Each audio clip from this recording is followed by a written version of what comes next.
Hello and welcome. I'm Saeed from StoryPlanet.net. Dive right into the essence of the most captivating books without reading them cover to cover. Whether you're on the go, at the gym, or just relaxing at home, we offer you a unique and enriching listening experience. Today, we are exploring the book, The Locust Effect, a creation by Gary A. Haugen and Victor Boutros. The Locust Effect, 2014, suggests that foreign aid benefits developing nations only when their citizens are protected from violence and crime. Without this security, aid is ineffective, as neither individuals nor businesses can thrive. It is crucial that financial assistance focuses on bolstering national justice systems to enable self-sufficiency in the long term. Before we delve into these revelations, it's interesting to note that Gary A. Haugen, a lawyer and CEO of International Justice Mission, works with local authorities to protect the poor from crime. Victor Boutros, a U.S. Department of Justice prosecutor, focuses on human trafficking and hate crimes. Together, they wrote And Justice for All, Enforcing Human Rights for the World as Poor. With 7 key ideas to unveil, brace yourself for a deep dive into this captivating book. On StoryPlanet.net. To start, understanding the connection between fighting violence and overcoming poverty is essential.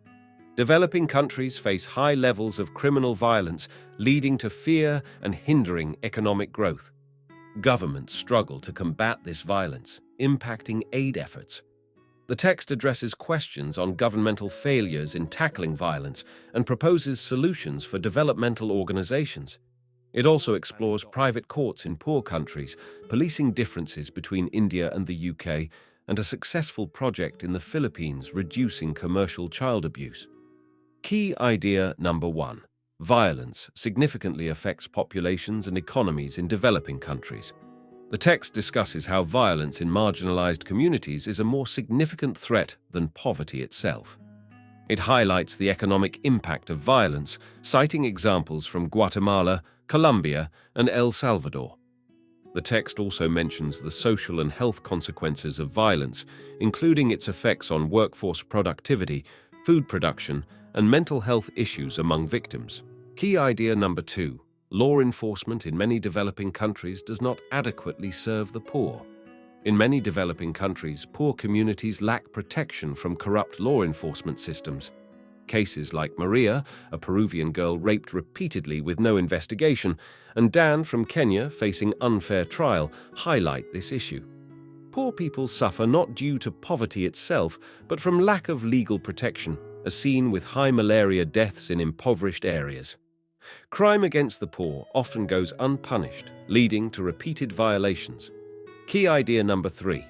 Police and justice systems in developing countries frequently face dysfunction.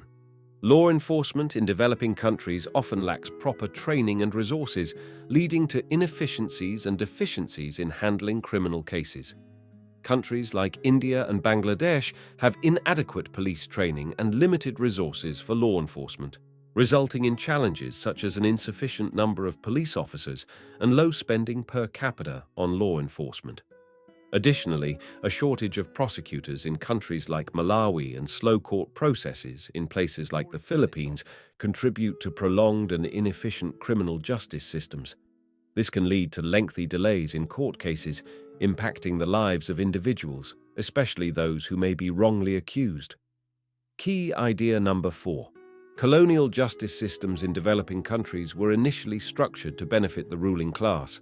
Post-colonial countries still have criminal justice systems rooted in colonial legacies. The concept of civilian police was introduced by the British in the 18th century, focusing on maintaining British rule in colonies. Post-colonial police forces often serve the elite rather than the general population. Laws and police methods from the colonial era persist in many countries, leading to dysfunction and a focus on protecting the wealthy rather than the public. Key idea number 5. Private justice systems are becoming more prevalent than public systems, leading to an increasing disparity between socioeconomic classes. Private security and judiciary systems have seen a significant rise in the developing world due to mistrust in police forces and broken criminal justice systems. In countries like India and Kenya, private security firms and alternative dispute resolution systems are increasingly popular. The proliferation of these parallel systems further exacerbates the wealth gap, leaving the poor excluded from essential services. Despite overall economic growth in some regions, extreme poverty persists among the less privileged populations. Key idea number 6. There has been minimal investment in developing criminal justice systems, but there are indications that this could be shifting in the future. Addressing issues like crime and violence in developing countries is crucial for effective aid utilization and economic development. Currently, there is a lack of investment in criminal justice systems, which leaves the poor vulnerable and aid funds at risk of being devoured by crime. International institutions like the World Bank have historically avoided interfering in legal matters within developing nations. However, there is growing recognition of the importance of strengthening criminal justice systems to protect the vulnerable and promote economic growth. In the future, policy changes could lead to increased investment in this area to foster better protection of the poor and economic stability. Key idea number 7. Project Lantern shows how NGOs can enhance criminal justice systems. Aid organizations support, but don't replace, domestic law enforcement in crime fighting in developing countries.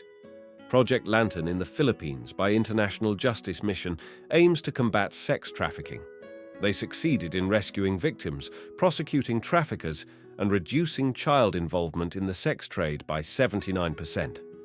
The project changed how victims were treated, providing safe houses, resulting in improved reporting and perpetrator tracking. The Philippine government now funds and manages the successful initiative. In conclusion, impoverished communities without protection from violent crime hinder a country's progress. Foreign aid is rendered ineffective when crime persists. To help developing nations thrive, foreign aid groups must enhance justice and policing systems. Improving security can lead to self-sufficiency for these nations. An email address is provided for feedback. Further reading on violence reduction is suggested with The Better Angels of Our Nature by Steven Pinker. Thank you for listening to this summary. If you enjoyed this exploration, we invite you to discover other fascinating books on storyplanet.net. Don't wait any longer. A multitude of books, stories, and knowledge await you there.